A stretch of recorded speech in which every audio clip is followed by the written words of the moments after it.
우리 말씀 연구소 말씀 묵상 예배에 참여하신 여러분을 주님의 이름으로 환영합니다. 이제 함께 경건한 몸가짐과 마음가짐으로 주님 앞에 겸손하게 나아갑시다. 야곱아, 너를 창조하신 여호와께서 지금 말씀하시느니라. 이스라엘아, 너를 지으신 이가 말씀하시느니라. 너는 두려워하지 말라. 내가 너를 구속하였고 내가 너를 지명하여 불렀나니 너는 내 것이라. 하나님은 영이시니 예배하는 자가 영과 진리로 예배할지니라. 아멘.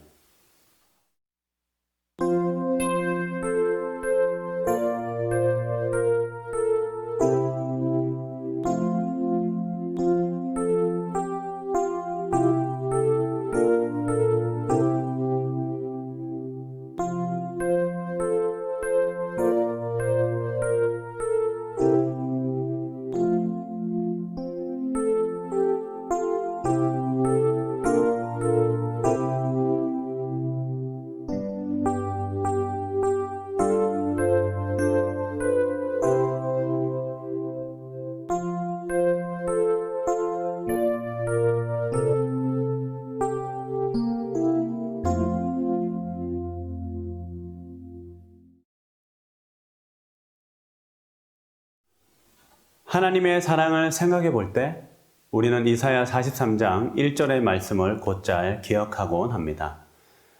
여호와께서 그 말씀에서 두려워하지도 말라 말씀하십니다. 하나님은 세상사를 힘든 마음으로 살아가는 자에게 힘을 주시고 위로를 주시는 분입니다. 오늘 우리가 읽었던 개역개정 번역에는 잘 나타나진 않지만 이사야 43장 1절 히브리어 원문에는 그러나 이제라는 말로 시작하고 있습니다.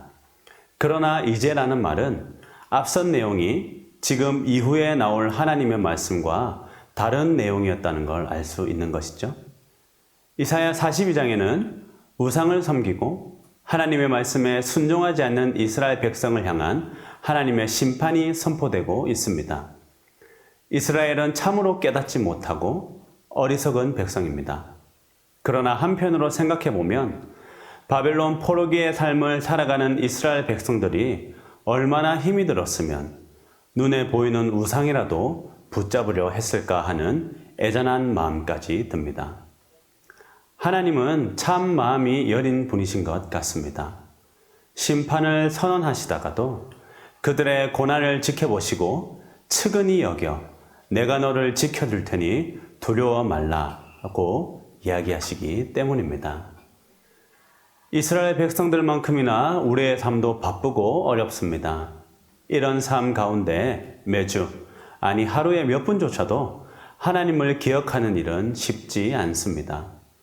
우리의 이런 모습을 보시고 화를 내시다가도 우리가 겪고 있는 이런 모든 문제에 측은한 모습으로 바라보시며 금세 화가 풀어져 우리를 도우시는 그분을 제발 좀 바라봤으면 하는 하나님의 마음을 기억하는 그런 한 주가 되었으면 좋겠습니다. 힘들 때마다, 어려울 때마다 하나님을 찾으시길 바랍니다. 그분은 모든 압제 가운데 우리를 능히 구속하실 수 있는 분이기 때문입니다.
하나님이 오늘 우리에게 주신 구약의 말씀은 이사야 56장 7절입니다. 이제 받들어 읽습니다. 하나님의 말씀을 귀 기울여 들으십시오. 내가 곧 그들을 나의 성산으로 인도하여 기도하는 내 집에서 그들을 기쁘게 할 것이며 그들의 번제와 희생을 나의 제단에서 기꺼이 받게 되리니 이는 내 집은 만민이 기도하는 집이라 일컬음이 될 것임이라. 하나님이 오늘 우리에게 주신 신약의 말씀은 골로새서 3장 11절입니다. 이제 받들어 읽습니다. 하나님의 말씀을 귀 기울여 들으십시오. 거기에는 헬라인이나 유대인이나 할레파나 무할레파나 야만인이나 스구디아인이나 종이나 자유인이 차별이 있을 수 없나니 오직 그리스도는 만유시요 만유 안에 계시니라. 이 말씀을 통해서 하나님이 우리에게 은혜 주시길 원합니다.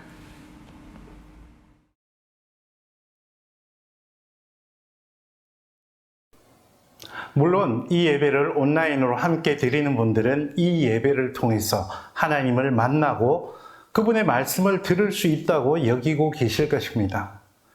그런데 코로나19 감염증 확산으로 대면 예배가 불가능해지고 비대면 온라인 예배를 어쩔 수 없이 드리는 일이 많아지면서 교회란 무엇이며 예배란 무엇인가 하는 문제를 두고 갑론을박하는 일이 많아졌습니다. 특히 온라인으로 드리는 예배에 대한 거부감을 표현하는 분들이 많습니다. 사실 이렇게 온라인으로 예배를 함께 드리는 저희도 여러모로 고민하고 있기는 마찬가지입니다. 아무래도 화면을 보며 드리는 예배가 대면 예배보다 집중력을 유지하기 어려운 것은 사실입니다. 그리고 예배만 아니라 교회 공동체의 중요한 기능인 여러 예전과 교제가 쉽지 않은 것도 사실입니다. 저희도 예배를 드리는 분들이 어느 정도 고정되고 확보되면 온라인 성찬식도 해볼 생각이었습니다. 그리고 온라인 공동체의 교제도 여러 가지로 가능성을 찾기도 했습니다. 하지만 현실적으로 그것이 쉽지 않음을 저희도 절감하게 되었습니다. 더욱이 새롭게 신앙생활을 시작하는 분들을 위한 세례 예전도 온라인에서는 불가능하죠. 그러니 온라인 예배나 온라인 교회가 오프라인 교회의 대체가 될 수 없음은 분명해 보입니다. 지금으로서는 오프라인 예배와 교회 공동체의 보완 이상을 생각하기는 쉽지 않겠습니다. 이 점에서 이렇게 온라인으로 예배 드리는 저희도 앞으로 계속 기도하며 고민할 것입니다. 어쨌거나 중요한 것은 예배가 무엇이며 교회가 무엇인지, 그 핵심이 무엇인지를 잃지 않으려는 노력이 중요하다 하겠습니다. 오늘 본문 말씀에서는 하나님께 예배드리는 교회 공동체가 무엇이며 무엇을 지향해야 하는지를 분명하게 가르쳐 줍니다. 먼저 구약의 본문 말씀을 함께 봅시다. 이사야서 56장 7절에서는 분명하게 하나님의 집은 만민이 기도하는 집이라고 불릴 것이라고 말씀합니다. 이 말은 1차적으로 교회 공동체는 하나님과 올바른 관계에 있어야 하는 곳이라는 말이겠죠. 그런 점에서 이 말씀은 충분히 이해할 수 있고 당연해 보입니다. 그런데 우리가 눈여겨보아야 할 점은 이 본문이 있는 단락입니다. 이사야서 56장은 일반적으로 바벨론 포로기 이후 페르시아 시대에 예루살렘으로 돌아와서 다시금 종교 공동체를 일으키려 애쓰던 때를 배경으로 한다고 알려져 있습니다. 어쩌면 바벨론의 느부갓네살이 파괴했던 성전을 다시 지었던 때를 생각할 수도 있겠습니다.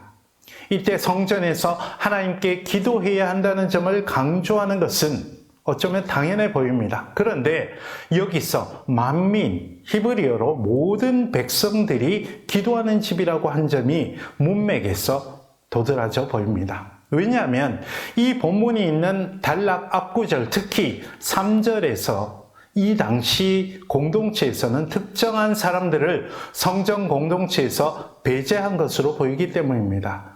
이방인들과 고자는 전통적인 율법에서 정결을 강조하는 과정에서 배제되었던 사람들입니다. 아마도 귀한 공동체에서는 이런 사람들을 철저하게 배제했던가 봅니다. 율법의 관점에서는 이것이 문제가 되지 않았지만 형식에 얽매이다 보면 결국 본질을 잃어버릴 수 있게 마련입니다. 본문 6절에서는 바로 그 점을 지적하며 공동체의 본질을 강조합니다.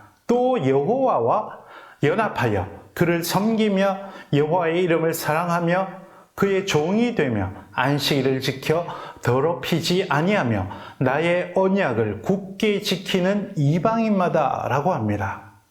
이 말씀은 본질에 충실한 이방인을 향하기도 하지만 형식에 얽매여 본질을 잃어버리는 유대인들을 향하기도 합니다.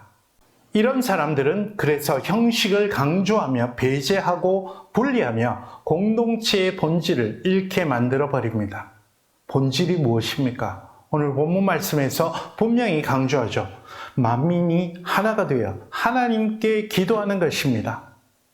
하지만 유대인들은 이런 본질을 회복하는데 크게 성공한 것으로 보이지 않습니다. 예수님은 형식을 위한 온갖 부정과 탐욕으로 얼룩진 성전을 정화하시며 이 말씀을 다시 인용하시죠.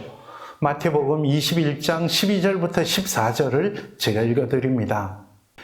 예수께서 성전에 들어가사 성전 안에서 매매하는 모든 사람들을 내쫓으시며 돈 바꾸는 사람들의 상과 비둘기 파는 사람들의 의자를 둘러 엎으시고 그들에게 이르시되 기록된 바 내 집은 기도하는 집이라 일컬음을 받으리라 하였거늘 너희는 강도의 소굴을 만드는도다 하시니라. 14절이 흥미롭습니다. 맹인과 저는 자들이 성전에서 예수께 나오매 고쳐주시니. 이 말씀에서 예수님은 형식에 얽매여 본질을 잃어버린 유대인들을 향하여 보란듯이 하나님 나라 복음의 본질을 치유로 가르치셨습니다. 이런 예수님의 가르침이 바로 복음이요 교회의 본질입니다. 그러니 교회와 예배의 본질은 오로지 하나입니다. 하나님과 올바른 관계를 맺고 예수께서 선포하신 하나님 나라의 현실, 치유와 회복, 사랑의 현실이 이루어지는 것입니다. 그것만 지키면 다른 것들은 얼마든지 달라질 수 있겠습니다. 오늘 신약 본문의 말씀 골로새서는 그래서 이런 복음의 본질로 새로워진 세 사람의 모습을 우리에게 보여줍니다. 바로 앞 10절을 봅시다. 새 사람을 입었으니 이는 자기를 창조하신 이의 형상을 따라 지시기까지 새롭게 하심을 입은 자니라. 이런 세 사람은 오늘 본문 말씀에서 어떤 모습이라고 강조합니까? 거기에는 헬라인이나 유대인이나 헬라파나 할례파나 무할례파나 야만인이나 스구디아인이나 종이나 자유인이나 차별이 있을 수 없느니 오직 그리스도는 만유시요 만유 안에 계시니라. 아마도 초대교회에서도 이렇게 출신과 성분으로 구분하고 나누고 배제하는 일이 있었던 듯합니다. 본문에서 분명히 가르쳐 줍니다. 만유시요 만유 안에 계시는 예수 그리스도가 선포하신 하나님 나라에서는 어느 누구도 아무 조건도 차별이 없습니다. 여러분 오늘 우리 교회가 어떤지 돌아봅시다.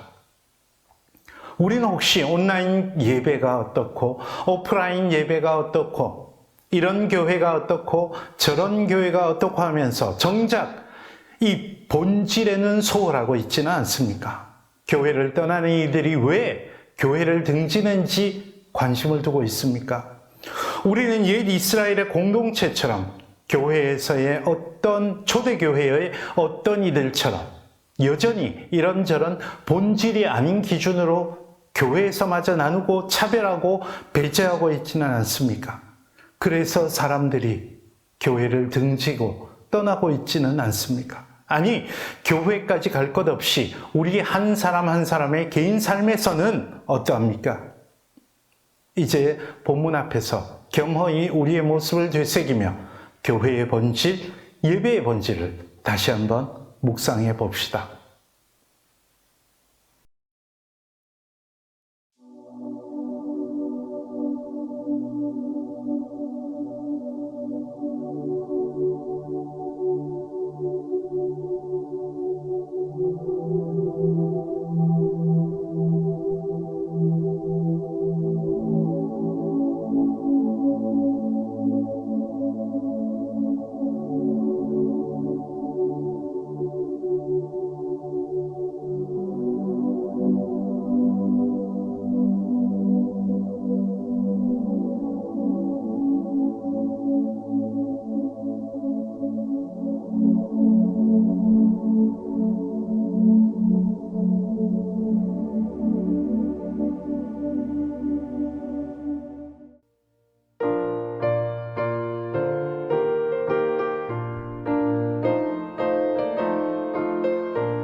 슬픈 마음 있을 때라도 주 예수께 아뢰라. 주 예수 앞에 달려라. 주 우리의 친구니 무엇이나 근심하지 말고 주 예수께 아뢰라. 눈물 나며 깊은 한숨 쉴 때 주 예수 앞에 달려라. 은밀한 죄 내게 있더라도 주 예수께 아뢰라. 주 예수 앞에 달려라. 주 우리의 친구니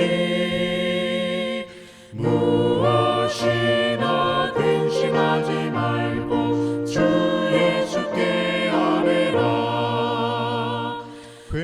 괴로움과 두려움 있을 때 주 예수 앞에 달려라. 내일 일을 염려하지 말고 주 예수께 아뢰라. 주 예수 앞에 달려라. 주 우리의 친구니 무엇이나 근심하지 말고 주 예수께 아뢰라. 죽음 앞에 겁을 내는 자여 주 예수 앞에 달려라. 하늘 나라 바라보는 자여 주 예수께 아뢰라. 주 예수 앞에 달려라. 주 우리의 친구니 무엇이나 근심하지 말고 주 예수께 아뢰라.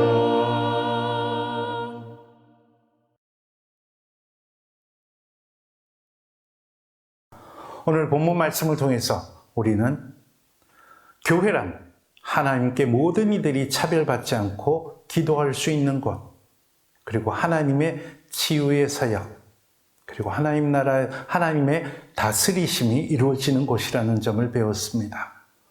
오늘 우리 삶에서 하루하루 살아가면서 다시금 이 본질을 우리 삶 가운데서 드러나게 할 수 있으면 좋겠습니다. 그리고 오로지 모든 이들이 하나님께 예배드리는 그 날을 그릴 수 있으면 좋겠습니다. 그렇게 함께 기도합시다.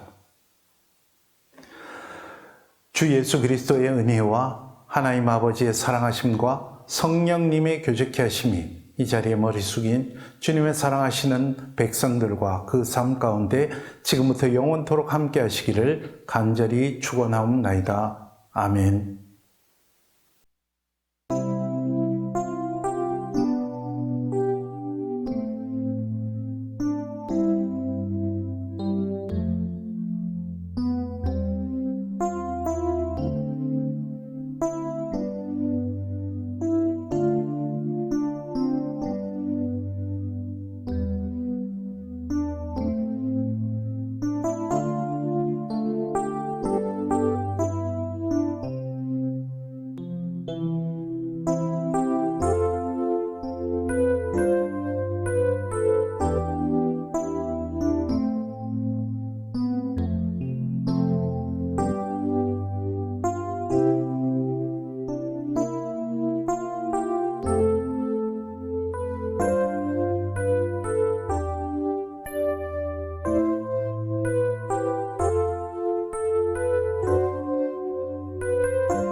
주